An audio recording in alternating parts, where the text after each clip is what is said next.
Air hostess coffee বানানোর জন্য নিজের জুতো ব্যবহার করে। এরপর সে একজন মহিলা যাত্রীকে কফি পরিবেশন করে। তো যাত্রীটি কফির মধ্যে বাজে গন্ধ অনুভব করে, তাই সে গরম কফিটি সোজা নিচে ফেলে দেয়, যার ফলে এয়ার হোস্টেসের হাত পুড়ে যায়। তবে সে সেটা চুপচাপ সহ্য করে নেয়, কেননা এই যাত্রী ছিল থাইল্যান্ডের রাজকুমারী আর সে পুরো প্লেনটি বুক করে নিয়েছিল।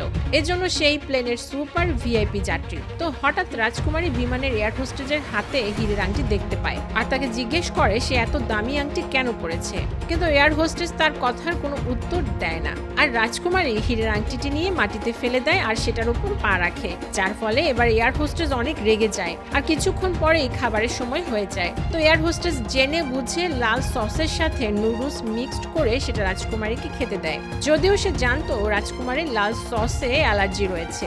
তো রাজকুমারী যখনই লাল সস মেশানো নুডলসের 1 চামচ মুখে দেয় তখনই তার কাশি আসতে শুরু করে। তো এয়ার হোস্টেস তাকে দেখতে আসলে সে রাজকুমারীর এমন অবস্থা দেখে ভয় পেয়ে যায় আর নিজের সিটে ফিরে যায়। যখন বিমান ল্যান্ড করে তখন সে দেখতে পায় রাজকুমারী পরপারে চলে গিয়েছে, অথচ কেউ জানতেই পারে না এটা একটা সাধারণ এয়ার হোস্টেসের কাজ ছিল।